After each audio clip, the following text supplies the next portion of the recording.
নমস্কার বন্ধুরা, পাঁচমিশালি রান্নাঘরে আপনাদের সকলকে স্বাগত। আজকে বানিয়ে দেখাবো ভেজ পোলাও।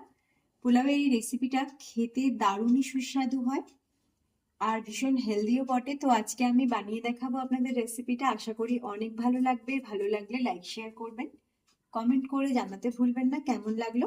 আর আমার নতুন বন্ধুরা যারা আমার চ্যানেলে প্রথম এসেছেন, আজকের এই রেসিপিটা দেখে ভালো লাগলে আমার চ্যানেলটিকে সাবস্ক্রাইব করে নেবেন, পাশে থাকা বেল আইকনটি ক্লিক করে নেবেন নতুন নতুন রান্নার আপডেট সবার আগে পাওয়ার জন্য। এখন আমি বানিয়ে দেখাচ্ছি ভেজ পোলাওয়ের রেসিপি। আজকে বানাবো আমি ভেজ পোলাও। তার জন্য এখানে নিয়ে নিয়েছি বাসমতি চাল, 3 কাপ বাসমতি চাল নিয়েছি, এটা ওজনে 300 গ্রাম আছে। ভেজ পোলাও বানানোর জন্য নিয়েছি কাজু 1 টেবিল চামচ, কিশমিশ 2 টেবিল চামচ, ফুলকপি 1 কাপ।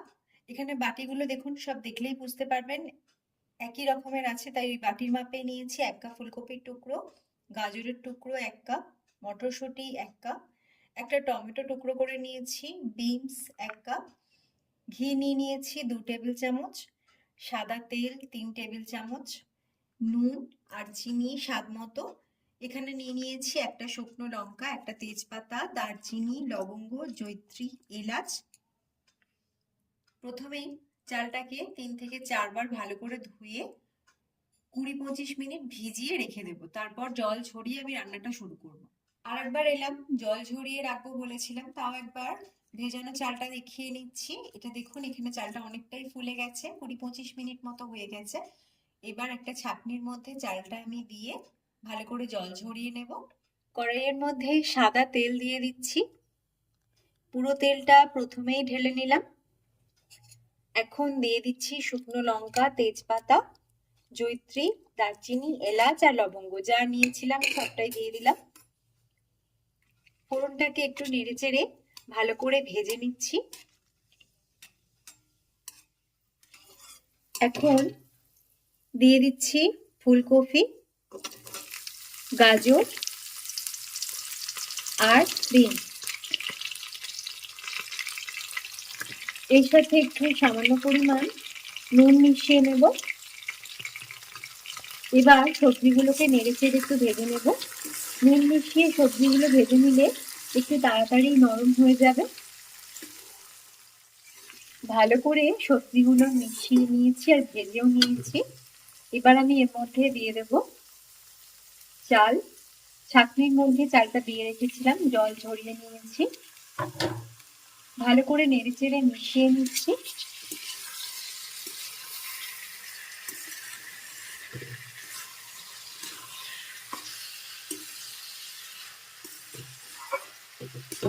একটু নেড়েচেড়ে মিশিয়ে নেওয়ার পর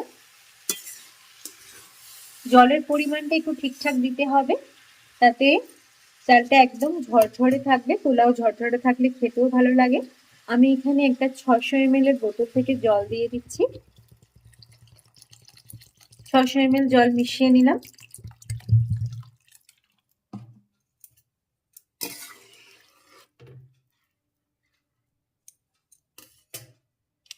এবার আমি মিশিয়ে দিচ্ছি আর একটু পরিমাণ মতো নুন, আর দিয়ে দিলাম চিনি। নুন আর মিষ্টির পরিমাণটা নিজেদের মতো মিশিয়ে নেবেন। টমেটো টুকরোটা দিয়ে দিলাম। আরো একবার ভালো করে নেড়েচেড়ে মিশিয়ে নিলাম। এবার ঢাকনা দিয়ে ঢেকে দেব সিদ্ধ হওয়ার জন্য।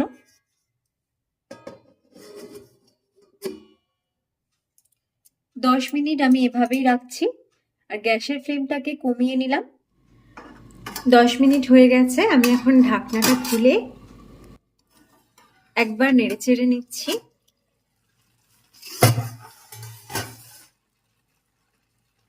জলটা প্রায় শুকনো হয়ে এসেছে। এখন আমি আরো 5 মিনিট মতো সিদ্ধ করে নেব।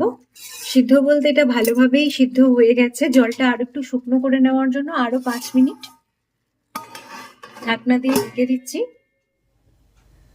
এখন 5 মিনিট হয়ে গেছে। প্রথম 10 মিনিট মিডিয়াম ফ্লেমে রেখেছিলাম, আর একদম পরের 5 মিনিট গ্যাসের ফ্লেমটাকে একদম কমিয়ে লো ফ্লেমে করে নিয়েছিলাম। ভেজ পোলাও একদম রেডি হয়ে গেছে। শুধু ঘিটা মিশিয়ে নিলেই রান্নাটা একদম রেডি হয়ে যাবে। একদম ঝরঝরে হয়েছে পোলাও। এবার আমি এর মধ্যে দিয়ে দিলাম ঘি। ঘিটা দিয়ে মিশিয়ে নিয়ে আমি গ্যাসটা অফ করে দেব। এখন ভালো করে নেড়েচেড়ে মিশিয়ে নিচ্ছি। আজকে রাতের ডিনারে গরম গরম ভেজ পোলাও আর সাথে চিকেন টিক্কা মশালা বানিয়ে নিয়েছি। পরের দিন এই রেসিপিটা আপনাদের সাথে অবশ্যই শেয়ার করব, তো আপনারাও বানিয়ে নিন আজকের এই রেসিপিটা। আশা করি আপনাদেরও ভালোই লাগবে।